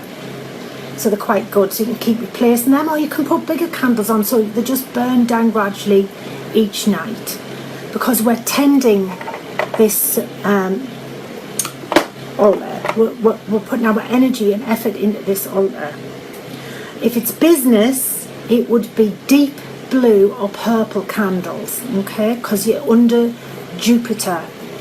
So that's what you would want. And things like lapis, fool's gold, which is iron pyrites, maybe it's lodestone, again selenite, things like that that are going to attract money. Green stones as well, you know, citrine, things like that for your business, or yeah, you know, attracting the home, things like new home, things like that. So that's it, but always in pairs. Have your candles in pairs, especially for the loved one. That's very important. So, and these are fab little heart-shaped pink candles from B&M. I love B&M. I spend loads of money in B&M. I must keep them afloat. But anyway, you can get sets of these in a little tray. I think it's about 6, and I think it's only about £2 or something for 6. They're fab. So they're great, especially if you're doing the love altar, because they're pink. So they're lovely. Right, enough about B&M. Then maybe you want to cut out some felt hearts in pink and red, and maybe it's green as well. Then you want to gather stuff like, let me see, there's oils you can get, rose oil, that's a magical oil, so we'll not go into that. You can use Lang Lang and lavender and rose otto to anoint the candles or to drop onto things. So say if you've got these, you could drop the oil onto these as well, so the smell, you can smell the lovely, the beautiful rose and Lang Lang and the lavender. If you want passion injected in there, patchouli. By the way, this is good for reigniting passion in a relationship, or the love, maybe if you've drifted a bit but you're still okay with each other. Never force anybody's will, of course, but if you're just wanting, you know, to bring that energy back into the relationship, you can do that with this love altar as well. And you can put a picture of the pair of you on the altar and build it around the picture.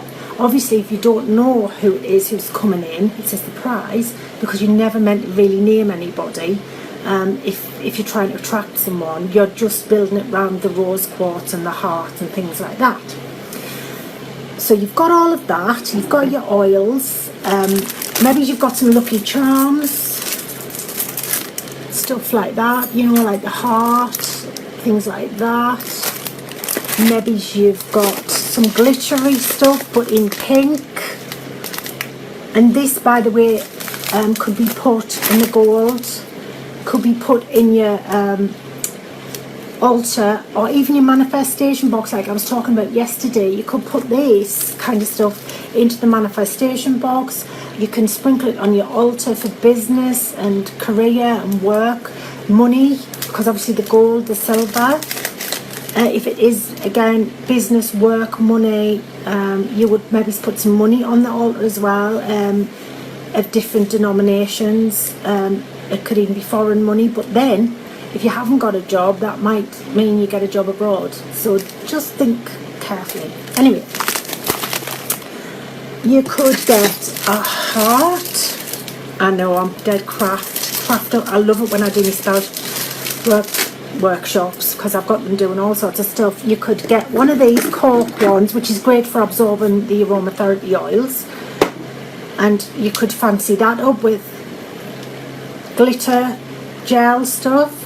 Does it work, or is it going to explode? I've had a few explosions and ended up on the ceiling, and not great, but never mind. No, it's not going to work. Never mind. Anyway, you get the general gist. If you've got any of these, what I call, they're actually meant to be for necklaces for kids, but you could spell out love and happiness and things like that with all these little letters on your altar, or work, success, etc. on the altar. You could have a manifestation board behind it and pin things, you know, about love and everything with the little pink pegs. If it's business, I haven't got any blue ones there, but I've got green, which is balance, and money.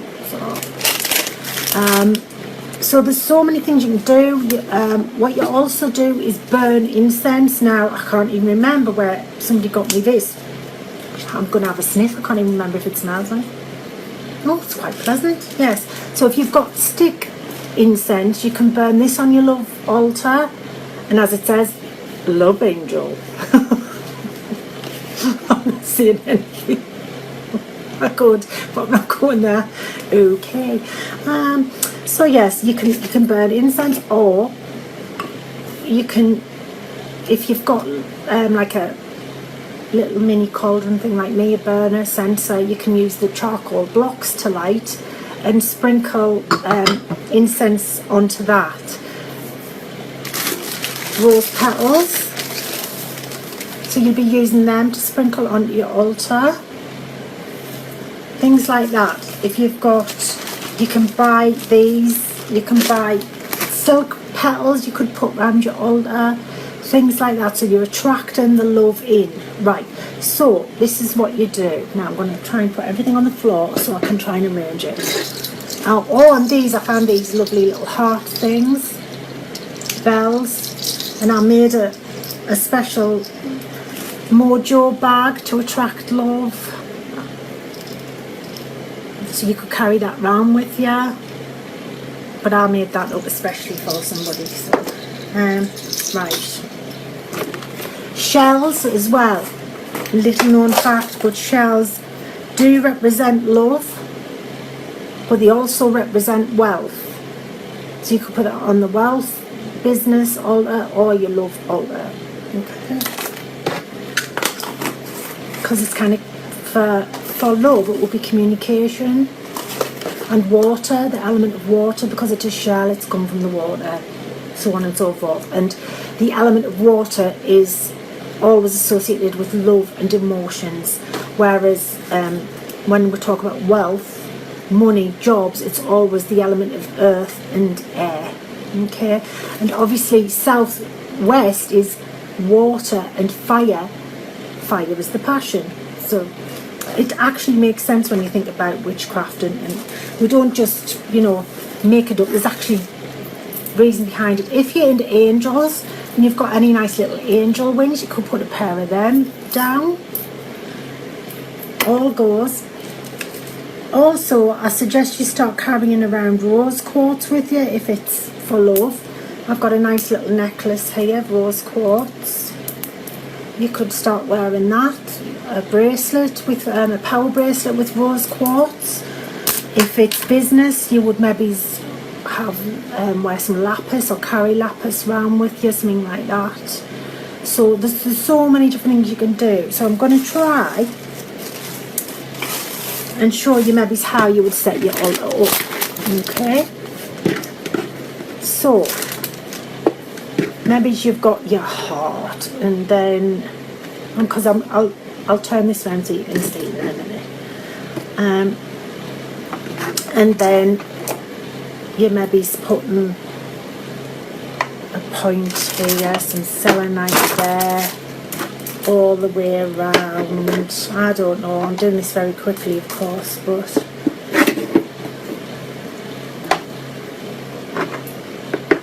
so we're just doing a really nice, get that right, putting some rose quartz at the centre maybe, I don't know, it's up to you.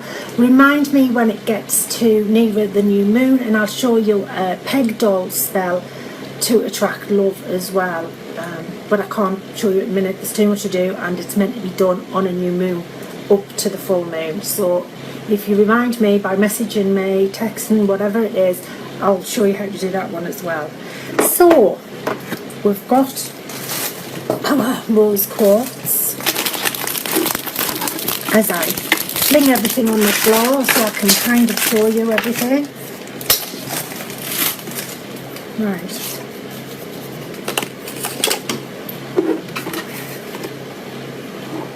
And then obviously we would have the candles in holders, Mine seem to have disappeared. Well, I've got one. I don't know where the other one's gone. I'm just wondering whether my daughter Molly's gone walk about with one of them. She does that. Right, so we get all of this prepared and then we anoint the candle. So I'm going to anoint this candle, and you do it before and you trim the wick. So you'll trim it to about 5 millimeters. Okay, never blow a candle out when it's a spell candle. Always snuff it out if you have to leave the room and you can't leave it on. So I would be using a blend of Rose Odd Oak for love. If it's deep blue or purple because you're doing it for business, transaction, business, wealth, etc. You can use green for wealth as well, remember that, to attract money. A nice vibrant green or dark green, like the colour of money actually. So I'm anointing the candle. I'm maybe going to get a pin and inscribe in the candle love. Maybe it's passion in the red one if you've got a green one, marriage, or you could put in love and life partner if you can write small enough in the candle. Okay, so you're getting all the elements there. That's elements, not elephants. And bit lang lang. So you're putting a bit of lang lang on. It smells lovely. Shame we haven't got smelly vision. Okay, putting all of this on so that we are building up the energy to the spell, okay, and to your love altar, because it's an ongoing spell essentially. It's an ongoing manifestation process, your love altar, okay.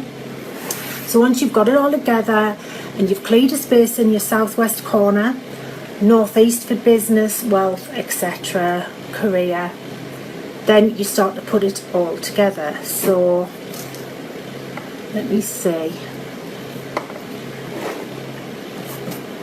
So I'm going to try and show you now what I've got so far. Right, not the easiest thing to do when you've... Right, sorry, excuse the horrible... Right, let me see if I can do this. No, I can't. Right. Okay, let's see. You can see a pile of books that I've been propping everything up. Hang on, I'm going to stand up because you can't see properly. So...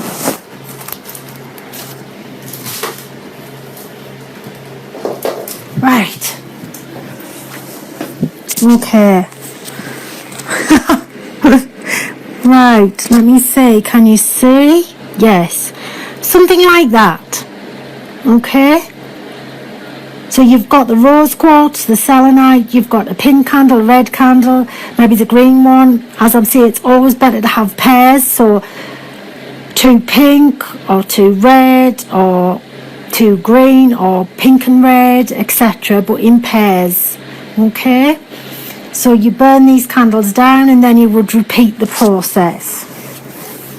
So, and every day you're feeding the altar. Okay, if it's for healing, you're I would put pink on as well because it's for love, and you obviously care about the person who you want to send healing to. So I would use pink candles, I would use rose quartz, I would use amethyst. So I'll just get a big piece of amethyst.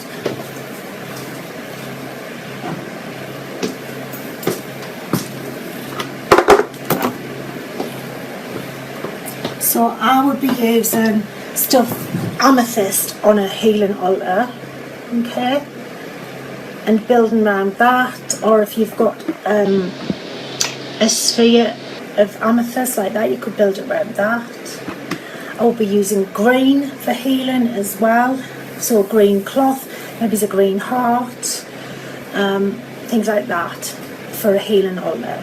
For business, as I've said, it's deep blue or purple, and You could put amethyst on, but it is more known as a healer, the main healing stone actually. But it doesn't mean you can't put it on. But I will be looking at lapis and things like that for a business altar. I know I'm chopping and changing, but I am trying to just keep everybody happy, so everybody's got this in mind. So I would be doing that. I would be using for business, I would be using cinnamon, mint, basil, and this is for wealth as well. Prosperity, wealth, abundance, job, wealth, business. I'd be using the dark blue candle or the purple candle, or both pairs. I'd be using cinnamon oil, which is very well known for business, or powder, but I'd be using that more in a manifestation box, because cinnamon is an irritant, so be careful with cinnamon oil. Then I'll be using mint, basil oil to anoint the candles, and maybe drop onto, if you've got, something that you like, a square of something, you could, rather than a heart, although you could, because if you love your business and you want to attract more business, you could use a heart, because that's you representing how much you love that business, or how much you put your heart and soul into the business. So you could use that. Drop the oils onto that, anoint it.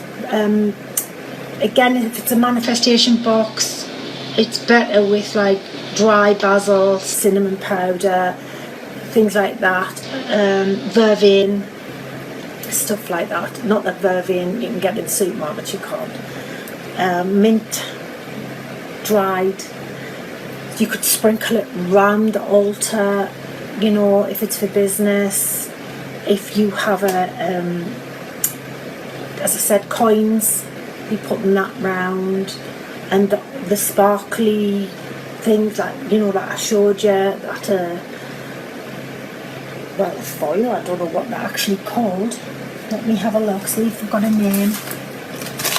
Assorted sequins, apparently. So you'll be sprinkling them round, and maybe you'd have a picture of what represents your business on the altar. Maybe it is your business and there's a picture of you and your business logo. Put that on the altar and everything around it, and arrange it in a way that you are happy with. So it doesn't have to be the way I've done it, it has to be the way you've done it, to pick the right vibe and to get your energy going. Okay? If it's healing, again, pink, green, things like that, pouring your love into it. Again, it would be things like rose, things like that for healing. Lavender is well known for healing properties. I'd be putting stuff like that on that altar. You can put flowers, vases of flowers on, like little ones if you want, if you've got a big area. Fresh flowers, never let them die. Never let the flowers die, because that's not good energy. Okay, so don't. So if you think you're not going to keep an eye on the flowers and keep them watered and fresh and everything, and replace them before the others die, put the silk flowers and stuff on if it's a love altar. Okay, if it's healing, I would be maybe thinking about writing some things about positive healing and love and nourishing yourself and stuff like that. If you are into Reiki and you've done your Reiki practitioner or masters, I would be putting some Reiki healing symbols on a healing altar. That would be really good. Just think about how you want your altar. But the main thing, once you've set it up, and if you allowed the full moon's energy in, if you're doing it on the full moon, to energize this, then it's a process every day of just giving it, not just a nod and a wink to the altar, but you're maybe checking on it, you're burning the candles down, if not every day, sort of the whole thing every day, because it probably would be quite costly. Maybe it's an hour every day burning them down and putting a bit more, anointing a bit more oil on it, dropping a bit more oil onto the heart and onto this one, you know. Sending your thoughts out, just sitting silently, not exactly in prayer, but you are, it is essentially all the same thing, and maybe he's meditating a little bit, but every day you are giving a few minutes of your time to the altar, nourishing it, putting another penny on, another 5 pence or something if it's your business altar, your prosperity altar. If it's for a home, maybe you've got pictures that you could put up, as I said, like a vision board behind the altar of the type of home you want. Things like that. So it's all about nourishing the altar every day. Okay? If you can stick to the same time, that would be great. If you can't, I totally understand, because there's a lot of, you know, people work, and I know myself, my business every day is different, so all the client slots and everything work out differently, and then obviously I've got a daughter, and I'm sure loads of you've got family, so it's working it all around your family. All I'm saying is if you can keep it at roughly the same time, do that. But every day, once a day, go and check on that altar, go and put a bit of essential oil, a bit of rose oil on it, dropping it on, you know, let's not just onto there, but smell it and just embrace that smell and think about that energy bringing the right person into your life. Also, ask the goddess. So, you know, for love altars, you normally ask Venus, because she's the goddess of love and she's associated with a Friday. Or you could put copper on your love altar as well, because copper represents Venus, green, etc. So if you've got anything copper, you know, I'm not suggesting you get a load of copper piping and put it up. Well, you could. So what am I saying? If you want to put copper piping on your altar and you think it looks good, put it on. That's what counts. Anyway, so, but because it's a full moon, I would be more asking the goddess Luna or Celeste, somebody like that maybe, to help bring in the right person in your life partner. And I'm going to put up the warning again: don't ask for a soulmate, because soulmates tend to bring lots of painful lessons. So, you know, ask for your life partner. Twin flame's amazing, but we don't always meet our twin flame in this lifetime. So again, I'm saying life partner. Think about the happiness, think about the things you want with it. Once you've done your altar, write down all the things you want in a man. If you need a roll of wallpaper to write on the back of it because it's that much, do it, fine. But then you've got to go and burn that outside. So think about that. You might set fire to yourself or something, so be careful. Try and keep it to about 10 points. You know, faithful, trust, I don't know, I don't know, basically not skint, I don't know. What do you want? What are the qualities in a man or a woman that you want? Put them down. Even if you've got words that will cover more, because that word encompasses more, then even better. Think about it carefully, write it down. You could leave it on your altar overnight, the actual little affirmation you've written about what you want, your list, and then go and burn it the next day. So it's about doing stuff like that. It's about writing little love notes and putting them on your altar. If it's to do with business, again, it's about writing, maybe get a check and write a check to yourself. The universe pays Andrea Helen Lancaster, I don't know, £1 million, whatever. That's random, I know. But do you know what I mean? If there's a target you've got for your business that you want to earn, and you've got a checkbook, write yourself a check and put it on that business altar. Write the amount, sign it, signed by the universe, etc. Put it on the altar. Tend to it. A bit of cinnamon oil here. You know, a bit of Patchouli as well, to give it that va-va-voom. I know patchouli is good for passion in love spells, but I'm talking about, you know, business, prosperity, etc. Put it on there. Mint oil, peppermint. You know, if you can't get mint, get peppermint. Cinnamon, etc. Put those onto the candles that you light each day, on the cork or whatever it is, or felt, if you've got green felt, blue felt, purple felt, whichever altar it is. Same again.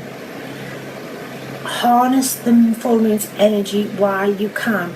Do it tonight if you can. If not, do it tomorrow, because you've now got a 2-day slot to do this love altar. Otherwise you're waiting, or the business altar, etc., a health altar, you're waiting till the next new moon if you don't do it today or tomorrow. Okay, you do it, utilize this energy to get things going for yourself. That's what it's all about. You're positively manifesting what you want in your life. Okay, so if it is business, again, write a list about what it is, how you want to improve your business, how you want it to be in 6 months' time, a year's time, whatever it is. Write it down, put it there, and leave it on overnight on the altar. Burn it tomorrow if you want. Leave it on if you want. If you want to keep reminding yourself of what you want your business to be, or what you want this person to be in your life who you're attracting, or how you want this person to be healed or nurtured, etc. If it's a healing altar, right, let me see. What if you're not keen on those scents, Andrea? Is it more important to invoke the right feeling rather than use the right ingredients? Gemma. Okay, Gemma. In some ways it is important, because those correspond, if it's love, that's what corresponds with love. However, let me just dismantle my arrangement and see what else I've got, so I can suggest some more to you. Maybe you've got something that does remind you of love or whatever, and it's a scent. Maybe it's a perfume that, say, not that that other perfumes are available. Rose Bomb, Victor and Rolf. Maybe it's that you associate that with love. Maybe it's Chanel No. 5. Other perfumes are available. Thinking of business. Okay, right. So Gemma, I take it you don't like mint or cinnamon. I'm just having a look. Look what we got. Basil. Do you like basil? It's very aniseedy, the smell of basil. It's very pleasant. Lavender. Geranium you could use, because it's a strong woman. It's very aligned, geranium, to women and women's energy. So you could use that if you like geranium. Let me think. Mei Chang's quite minty. I don't know whether you'd like it if you don't like mint, Gemma. It's got quite strong overtones of lemon, citrus, so you might be alright with that. I'm going through trying to find some other smells for people who don't like it. Cajuput, I don't know whether I'm saying that correctly, I'll be honest with you. Do you know what that is? That's camphor. It's like camphor. You know what, mothballs. Can you remember? Did you have like aunties or uncles or nanas and granddads who used to put mothballs in their wardrobes and everything? Well, it's good for your chest chest complaints. They used to rub it on with fat, but that's another story. But you could use that for business. Let me have a look. Frankincense. Do you not like frankincense, Gemma? That is amazing. Or myrrh would be amazing for business. That would be really good. You could use that. As I said, you could use patchouli because it's a very earthy smell, so it's connected with the element of earth. So that would be really good. Vetiver. Even vetiver. you could even use that, because that again is a very earthy smell. So you could use that. That's associated with earth and signs like that. So you could use that. I think I've gone through just about everything. I'll be looking at this one next, guys. What else have I got? Myrrh, yeah, myrrh, as I said, excellent. Benzoin. Benzoin's good as well for business. So that's good. As I said, peppermint, but you don't like it. Rosemary. Rosemary is very good for healing as well. So you could use that. Cedar, excellent for business. Oak moss, but I don't think that's very easy to get hold of. Oak moss. I don't know whether it is. I haven't got it. I've never really seen it. I've seen it in not perfume, in an aftershave, but not in a essential oil. But cedar's good anyway. Yeah, I think that's about it really. Oh, there's your citrine. In case anybody hasn't seen citrine before, I use these for mojo bags, and I'm making them for people to attract money. You can carry this in your purse or put it in your tail if you've actually got a business. You know, that attracts money. So you could be building this into your altar if it's for business, work, career, etc. It's also very protective as well and doesn't need cleansing, like black tourmaline. I'm just checking sage. Yeah, you could use sage for the healing altar, because obviously sage is a very cleansing oil, and the Native Americans, well, I use it as well to smudge people, so that's brilliant for smudging away negativity, or it's actually been proved to be very good at getting rid of bacteria in the air and everything, so that's good for your altar. So if you're burning actually like this I would burn frankincense and myrrh on that block. You can get hold of it on Amazon, the resin, and burn that you don't have to burn it every day, but I would burn it every couple of days on your altar for business, work, etc., career, home, to bring the home in. If it's health, I'd be burning lavender and things like that, you know, lovely, and benzoin, which is such a beautiful smell. I'd be burning stuff like that.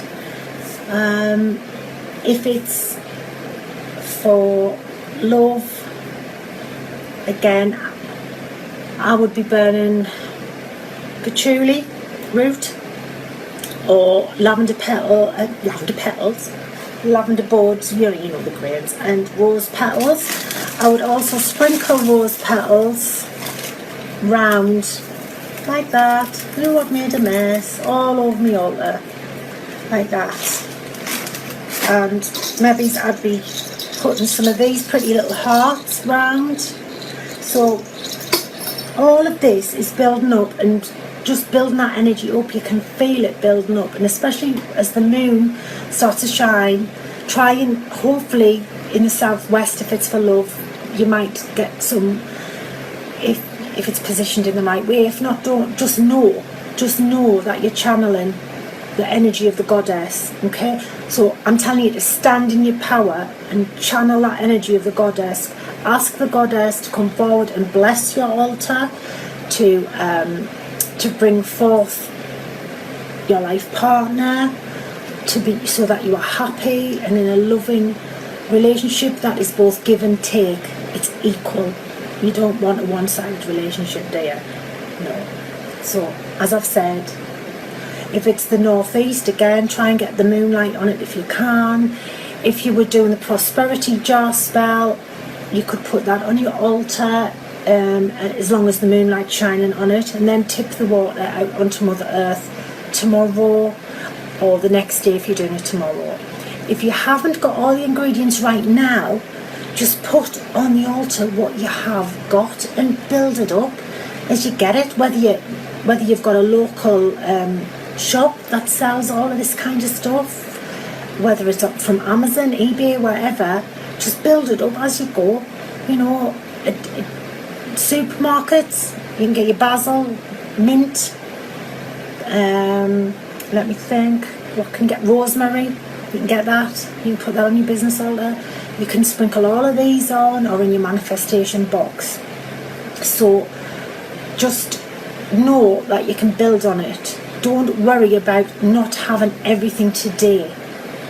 As long as you're starting with the energy, and you're starting today or tomorrow with the full moon's energy, otherwise you have to wait till the new moon. The fact is, your intent is there. It's there, you're doing it, you're showing the universe, the divine spirit, goddess and God, whichever you want to call it, you're showing them that you're ready, you're here, you're taking action, and that's what it's all about. So every day, keep going back, doing a little bit more. If the big candles, as I've said, maybe mark them down or burn them for an hour.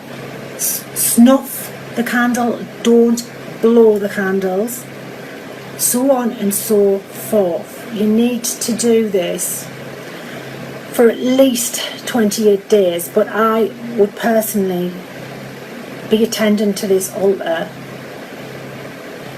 for at least 3 months, or until the person came into your life, really. If you're that intent and you really want someone, put the effort in. Show the universe how much you care. It's like a business. You can't just set the business up and then do nothing. You're not going to get customers. You're not going to get new clients. You're not going to get anybody coming in. You've got to put the effort in. It's the same as magic. It's the same as manifesting. You've got to put the effort in. You've got to show the universe you've shown up, you're there. Okay, and you're ready to take it on. So the same with the business. I would keep doing it until you've got to where you want, and then think about still kind of tending to it maybe once a week and stuff like that, or reviewing your plans, where you want to be from there, etc. It can be an ongoing thing. And your manifestation box, if you've made one of those as well, can go on that altar. Okay, so I hope that has helped and made things clear and not clear as mud. Spellcraft and spellwork is a very massive, big thing, as in there's so much to it, there's so many different things you can do. So this is just a tiny little portion, and it's not everybody's way or everybody's version. This is just my way of showing you what you can do and how to adapt it for other situations. And know that it is effective, because I know people this has worked for. This love altar worked for me, and it worked for another couple of people as well. And the same for manifestation boxes. As I said last night, somebody needed a new car, and they did a manifestation box for a car. They actually bought a little toy car and put it in the manifestation box with the money and bits and pieces and stuff. They got a car. Somebody else wanted a new job. There's been a couple got a new job. Okay, so don't think that it doesn't work. It does. If you put the effort in, it most certainly does. The energy is profound, and now is the time. So use it. Now, when you have asked the goddess and said whatever you feel appropriate, it's got to be heartfelt, otherwise it's not sincere. Once you've done that and you've done whatever you need to do, thank the goddess. Now, I always suggest, which is what witches do, excuse me if you can hear the dog barking, I always suggest you maybe put a glass or just a little cup of wine or beer or cider or milk or honey outside to say thank you for doing this. It's like, and it's a mutual exchange, you see. So it really does help, and it's acknowledging it. Sometimes I just pour the wine, or my husband's pour it over the glass or something like that, you know, to say that my husband's never happy, but you know, I am, and the goddess is happy, the god's happy, so we're all happy, apart from my husband when he finds out I've used his best sport. But never mind, it's all in a good cause, that's what I think. So anyway, take care, namaste, blessed be. If you have any more questions, don't hesitate to message me, and I'll try and help you with that. And as I say, when it gets nearer the new moon, if you want to know about the peg doll spell for love, remind me and I'll do a video on that as well. But I'm going to be doing lots of videos on various different things to do with spellcraft and manifesting and looking after your energy and things like that. So ta-ta now, have a good Sunday night, bye.